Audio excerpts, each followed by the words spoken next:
back to another video and welcome to my SmackDown review and results. Now, I watched the show and it wasn't that good. It wasn't that good. Matter of fact, it wasn't that good. I'm about to say it wasn't that good. The show began with a backstage segment with the Street Profits. And they end up rambling about Survivor Series, how the New Day and all that stuff, and about the Undertaker's 30th anniversary, and then he's supposed to leave at Survivor Series, and then kind of like thunder struck, and everybody the Street Profits thought it was Undertaker, but the whole time it was Biggie wearing a sombrero. Oh my gosh. Then basically, they went and then Biggie went on to say the New Day is here. The rest of the New Day is here tonight, and then he ended up announcing them, and then we got the New Day and Kofi come out, and he said, "I know," and then Biggie and Kofi says, I know we are not supposed to be on here, but we was invited. And basically they did, and then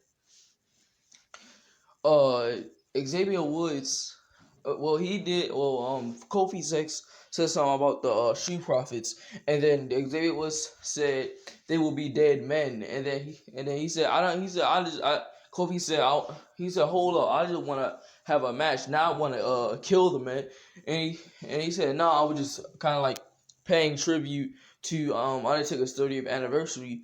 And then basically they were during basically the setup, and basically after, you know, when Taker when a match, he kind of get down on one knee and raise his hand up in the air, I don't know, but and his they did that stuff, and it was fucking cringe. Moving on, we get the Street Profits. Well, not the Street Profits. We get wait, I think no, we don't. We get King. We get Sami Zayn come out, and then he said instead of just talking about Undertaker, why would you talk about the Intercontinental Champion?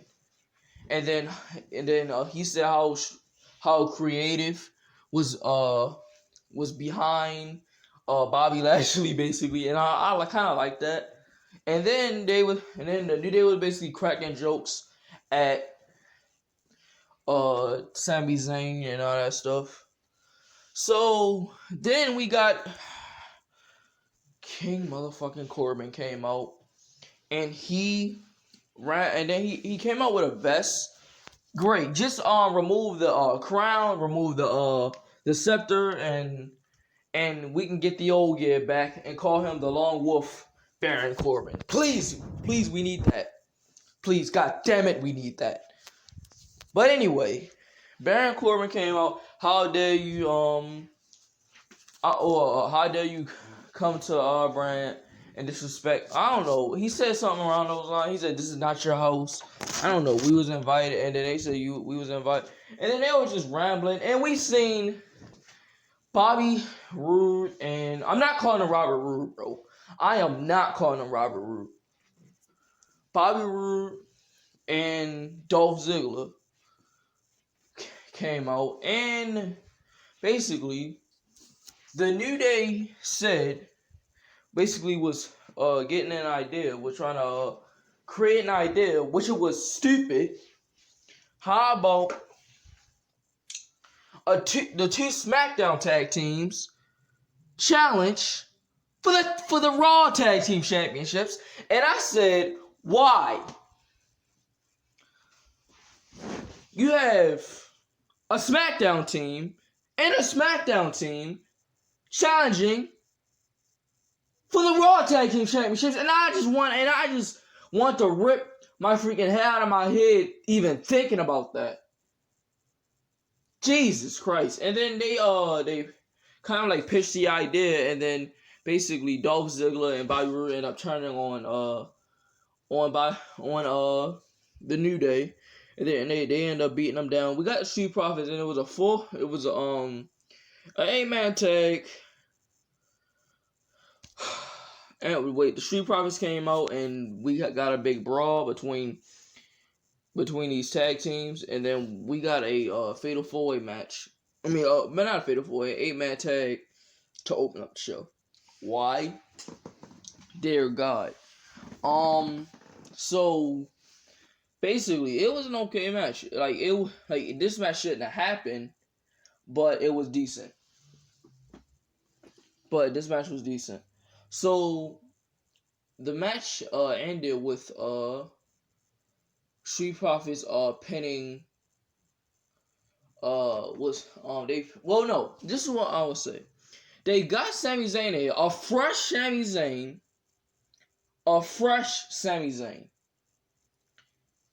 Sami Zayn got in there. He was tossed in there, and then he basically got hit with a splash, and that was it.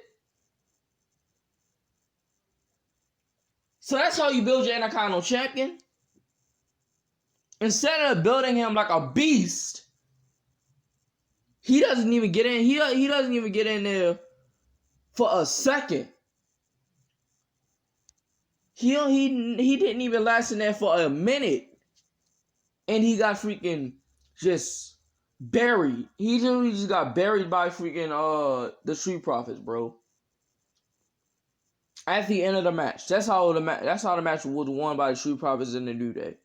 I still didn't understand this match. I don't really give a shit. I didn't care. Then we come from commercial break, and we see Sami Zayn basically having a temper tantrum, and then basically we see Daniel Bryan with a new haircut. Look nice. And we see basically Sami Zayn arguing with Daniel Bryan, and Daniel Bryan put the face mask over his nose and mouth. Speaking of that, wear your mask, kids and adults. He put the face mask over him because Sami Zayn was getting close, and he pushed him, and he said I'm something about social distance, and I said thank you. They're finally mentioning COVID-19 on SummerSlam, not SummerSlam, SmackDown. Sure. SummerSlam and freaking November. Great. Jesus Christ. Can't believe I fucking just said that. So the next thing that happened was, matter of fact, I'm not gonna even freaking go in order. I'm not going in order. So we got you know what? I might just do it. It was a backstage segment, and then we seen Adam Pearce talking to somebody we never knew who it was. Basically saying he's getting put in the men's tag match, the men's SmackDown team, and it was Otis alongside with Chad Gable as his manager. Like I said, it's giving me Kurt Angle and Otis vibes from Goran Perkins. Shout out to them. Subscribe to them. But yeah, like I want to see how it goes. I'm not gonna judge it yet. I want to see how it goes. Then we got boring ass Natalya, and she complains that she is not on her car, and she lost so many number one contenders matches. She lost all these number one contenders matches, and she ended up getting a spot in she ended up getting another title shot. I mean, another chance to get on the Survivor Series team. That didn't make sense. She lost all those times, and she got her last shot. of being in the freaking tag team. You know what? I don't care. I just don't care. She's boring. After this, I hope she go back. I hope she just go back to catering. WWE ruined her and all her mystique, especially with that freaking Natalia farting gimmick. Especially that. And they were trying to make her as a main eventer in 2016. That didn't work. It worked for a little bit, but it didn't work. Then they had her beat Naomi for no reason, and try to give her the champion, and try to put her in these boring feuds, and put her in a feud against Charlotte again, instead of having Naomi keep the championship. Instead of having Naomi keep the championship to the Royal Rumble, have her drop it to Charlotte. She end up. Matter of fact, I'm not talking about that. She gets another shot at, for Tamina tonight, but the Bailey is inserted into the women's tag match, which is the best women's tag match on the show. I believe that the SmackDown women's tag team will the women's tag team will win for Survivor Series, even though I don't give a shit about the show. So yeah. Tamina wins. No, not Tamina. Like, both of them need to get the fuck on my TV. But Natalya wins and she celebrates, kiss the referee. Must be nice. Bailey and Bianca Belair was out there to commentate. She won, and all the members of the SmackDown women's tag team for Survivor Series basically celebrates in a ring. So okay. The next thing was the contract signing between Drew McIntyre and Roman Reigns, and they did a video package leading up to this moment, and the contract signing.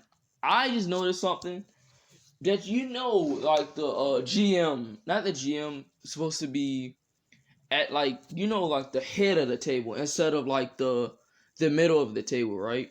Like, say like but the competitors should be at basically the middle of the table, not the end of the table. Roman Reigns was at the end of the table. Roman Reigns made Adam Pearce get up, and he sat, and Roman Reigns ended up sitting at the end of the table. That was kind of brilliant because he put that damn foot on that damn table. Shout out to Great One. Yeah, so like that was kind of brilliant. And then Roman Reigns said something that freaking shocked me. He said that that he said you was the right guy at the right place at the wrong time, just like what Paul Heyman said to him in 2015 after he won that Royal Rumble. Yeah. So, and then he said, he was just basically a secondary champion. I don't know. He said that, and then he said he was a guy that basically that was basically a Roman Reigns replacement. Okay, he was basically saying, okay, Roman Reigns not here. Okay, we put the belt on Drew McIntyre.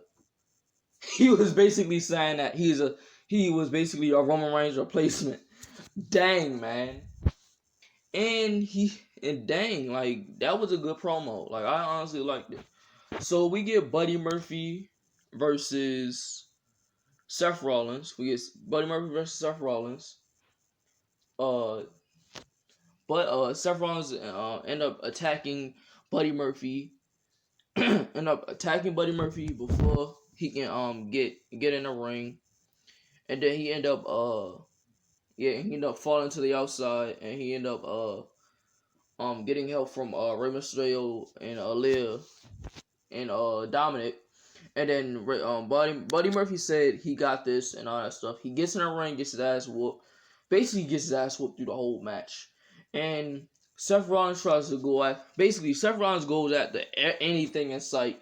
Rey Mysterio, Dominic, and then when he tries to go at the Liz, she falls, and then it goes to commercial break, and then we see when we get back from commercial break, we see him basically beating the holy hell out of Buddy Murphy in the corner.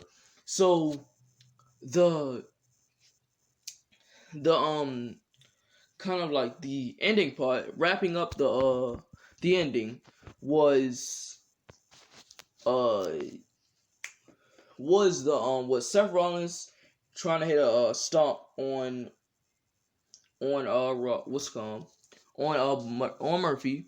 He had tried to hit him with a stomp. No, he tried to hit him with a stomp. When he tried to hit him with a stomp, he did hit him with a stomp, but he ended up Seth Rollins ended up hitting him with a stomp, curb stomp. I'm gonna call it the curb stomp, not just a stomp. WWE, fix that. Um, Seth Rollins ended up hitting a curb stomp, and then but Buddy Murphy ended up getting his foot on the rope, and that ended up basically yeah.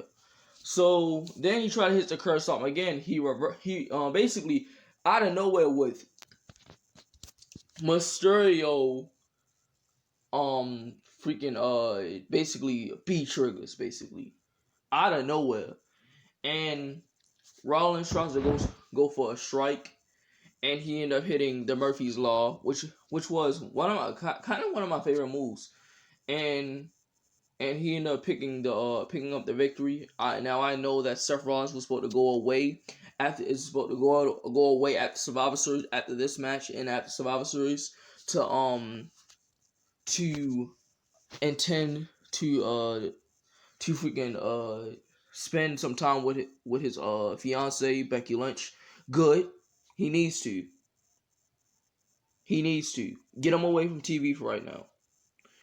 And we see Buddy Murphy, Aaliyah, and the whole Mysterio family, and Buddy Murphy celebrates in the ring and all that stuff. Then blah blah blah blah blah. Then like we get Daniel Bryan looking at the video package. Oh, well, basically what happened last week. Not last week, but the week before last. Um. Yeah. So they end up showing that, and then he end up saying, basically Roman Reigns is basically he has a devil on the shoulder. Basically, that's Roman Reigns, and yeah, people have angels on his shoulder. And then basically he goes in this promo how like his daughter was crying every time he's seen it, every time she's seen him and all that stuff. And then basically that led up into the match in the main event. So we get so yeah. Then we get a segment between uh Oscar and Sasha Banks looking fine as ever. Oh, looking fine as always. Dang. Her husband is a lucky bastard, bro. Jesus Christ. Then we get basically this segment. I don't know what this was. And Michael Cole says Boss Tom, and I cringed. Why? But okay. Then basically we see Oscar and Sasha Banks talking back and forth, and then we see Carmella out of nowhere beat the holy hell out of Sasha, puts her in the tree of woe, and then Corey Graves she announced that she's the untouchable one. If she's untouchable, why you how is she untouchable when you touch her every night? What yeah so yeah Carmella beats Holy, however, puts her in a tree of woe, and then hits her with a super kick, and then she said, I told you you need to watch it back," and she walks off. Yeah. The only thing I can say is Alexa. The only thing I need to say is Sasha Banks and Carmella is looking fine. But okay. So Then we get a promo from Jey Uso. Like I said, it's not in order. Then basically saying he's not getting controlled by Jey Uso. He wasn't getting pressured by Roman Reigns to put to beat up Daniel Bryan and put him through a table a couple of weeks ago. Yeah, sure you didn't. Yeah, no, my good Jey Uso. No, Sir J. No, Sir Jey Uso. Yeah, sure you didn't basically follow the orders of your cousins of your big cousin, and did his bidding and beat the holy hell out of Daniel Bryan for no reason at all. Put him through the table and did what Roman says, like basically Roman Reigns basically made you his bit. I mean, no, he didn't. He surely did. He surely didn't get pressured by Roman Reigns to do that stuff. So yeah, wink, wink, wink. Then we get the match between Daniel Bryan and Jey Uso, aggressive match, and then we see at the beginning of the match, we see basically Jey Uso saying uh he's beating the holy hell out of Daniel Bryan, and he says this is not personal, and then he does a crossbody, he does a basically a back body drop through the table on Daniel Bryan, and that breaks the table, and that goes to commercial break. He beats the holy hell out of Daniel Bryan, and then he hulks up. Daniel Bryan hulks up, brother. Fuck you, Hulk Hogan. Daniel Bryan hulks up. And then then Daniel Bryan came back, and then Jey Uso hits a lot of freaking super kicks on this guy when he tries to hit the running knee. I call it the silent knee plus, but I don't know. I don't know what the move is called. He tries to hit him with a running knee, and then he hits him with a super kick, and then he hits him with a super kick and another super kick and another super kick and another super kick. He tries to go up to the top turnbuckle, hits him with a frog splash. Nope. Daniel Bryan got his knees up, roll him up. 1, 2, 3. Daniel Bryan gets the win, and then the show ends with Daniel Bryan chanting yes, and Michael Cole says, We'll see you on Sunday for Survivor Series." Michael Cole, fuck you. Okay. That is my review. Like I said, this show,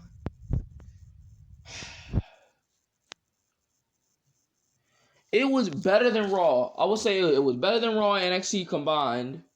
It was better than Raw and NXT combined. I was truly entertained by the show,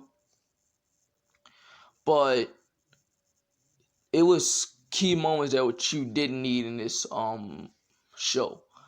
But that is my review. Let me know your thoughts down below. Be sure to hit the like button, subscribe, and all that jazz. And I'll see you guys next time. And wait. So okay. So you know how I did. This video is going long, but you know how I did a couple of months ago. I did the rant on the Survivor Series, the whole Survivor Series card and all that stuff, and how I would have fantasy booked it.